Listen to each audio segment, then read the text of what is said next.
Hello guys, good morning everyone. Panibagong araw, panibagong luto na naman. For today's video guys ay magluluto po tayo ng simpleng chop suey. At kung bago pa lang po kayo sa channel namin, please hit the subscribe and notification bell para updated po kayo sa lahat ng video na aming i-upload. Meron po tayong sa ingredients po natin, meron po tayong carrots, and then patola, meron po tayong sayuti, saka Chinese pichay, at saka Baguio beans, pork, and then pork liver. Meron din tayong repolyo. Tsaka yung itlog pala, dahil wala tayong itlog ng pugo, nag-prepare na lang po ako ng itlog ng manok. Meron po tayong nor cubes, chicken, sibuyas, bawang, Alaska evaporada.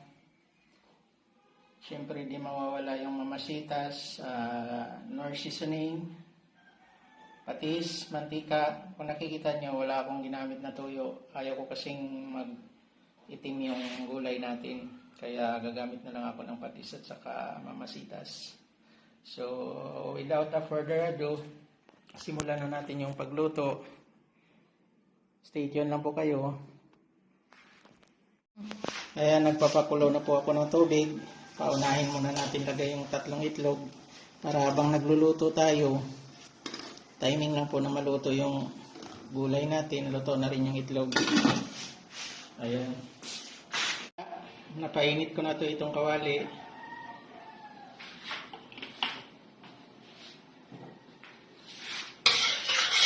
Magigisa na tayo.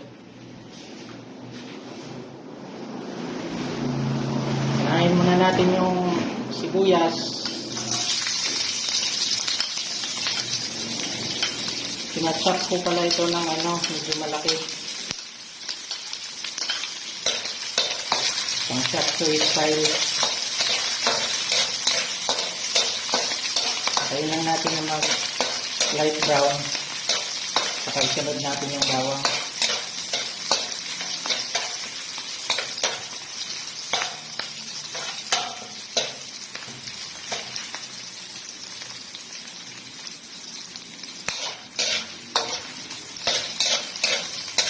Ayan, ilalagay na po natin yung bawang.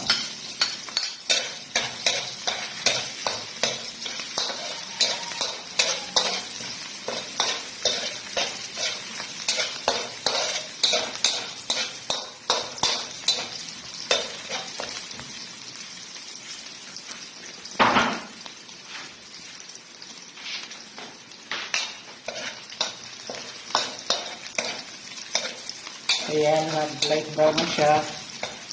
Makikita nyo, ilagay na natin yung pork. Nahiniwa ko na ito ng manipis.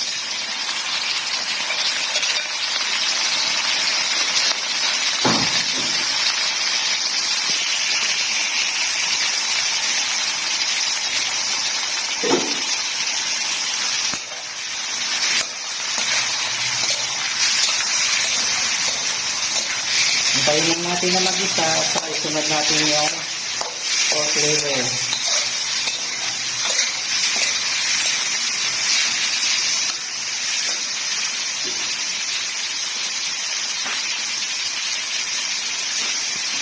Naglagay tayo ng konting patis.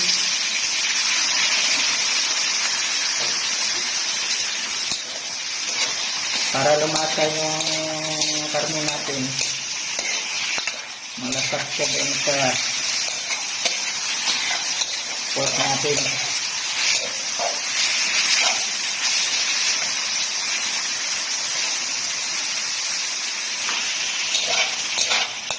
Isa lang natin ito ng isang minuto. Isusunod na natin yung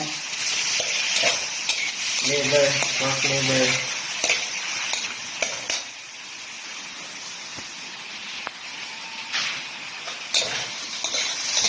Ayan. Ilalagay na natin yung pork liver.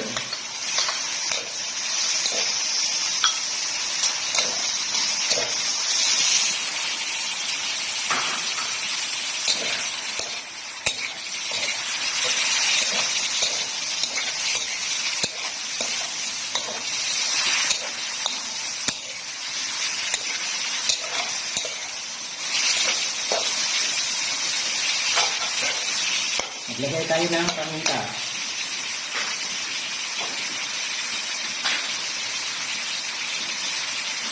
Pamintang pino yung ginagamit ko. Ayaw kong gumamit ng durog kasi nakakain. Pangit yung lasa pag nakakain natin.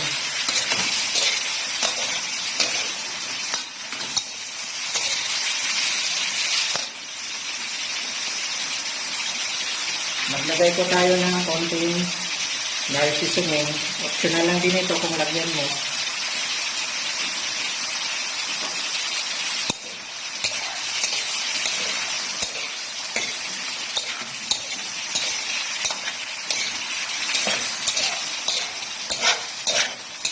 Sagisahin lang natin hanggang sa mag-brown na siya at saka lagyan natin ng tubig. Papalambutin natin yung karne at saka yung layer.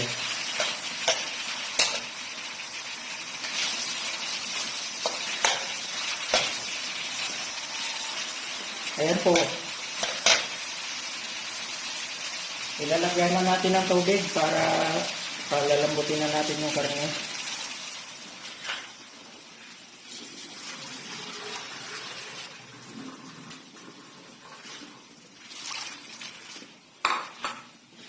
Lulutuin lang muna natin ito ng mga 15 minutes. Takpan po muna natin. Stay tuned na po kayo. Tingnan na po natin.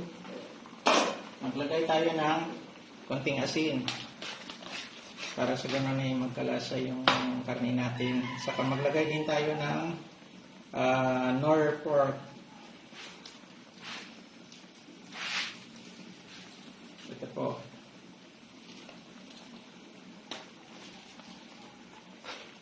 Takpan na rin natin. Stay tuned lang po kayo. Tingnan po natin paglipas ng 20 minutes.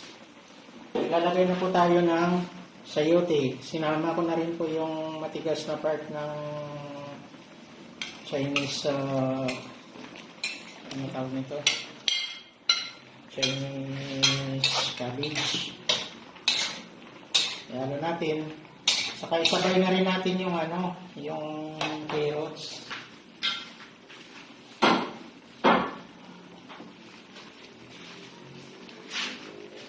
Ayan. Sabay na rin natin patula. Sabay-sabay na lang po ito eh.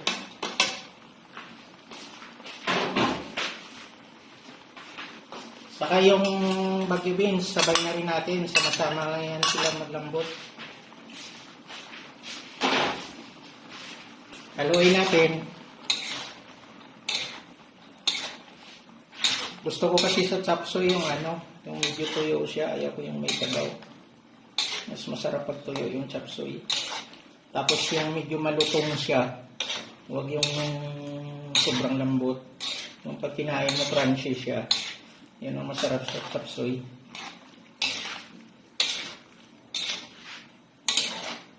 Ayan po. Pakuluin lang natin. Takpan natin ng saglit. I think siguro mga 1 to 2 minutes. Stay tuned lang po kayo. Paglipas ng 2 minuto, ilalagay na po natin yung Chinese pitsay at saka repolyo. Ang dami naman ito. Ayan po. Haluin natin.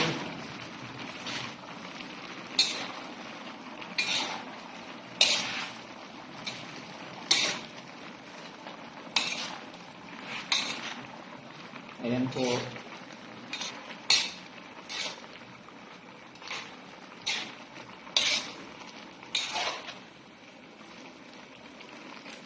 Ngayon, maglagay na tayo ng mamasitas.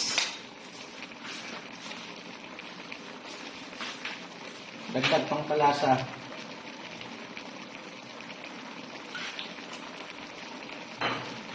Haluin.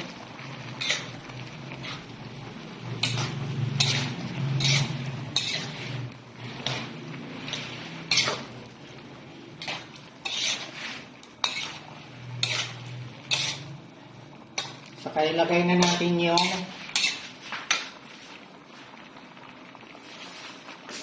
natin yung Alaska Evaporada.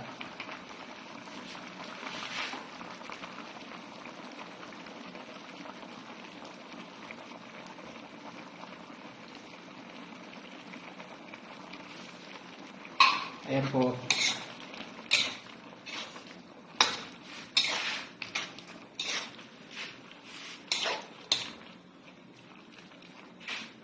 Tikman natin kung tama na yung timpla.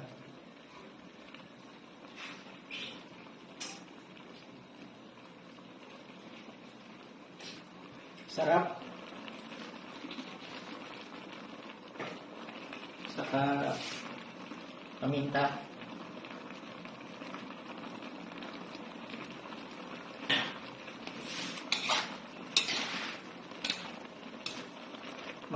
Magdagdag na rin tayo ng cornstarch para lumapot.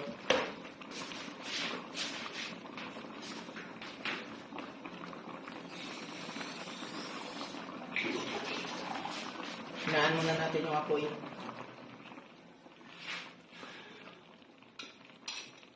Tutunawin ko lang yung cornstarch.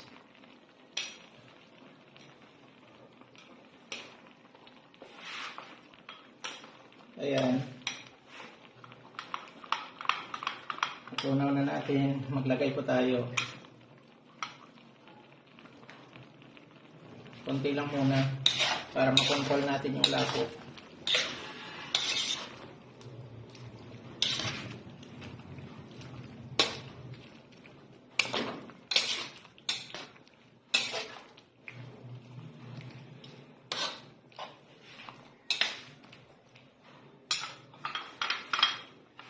Todo ko na to.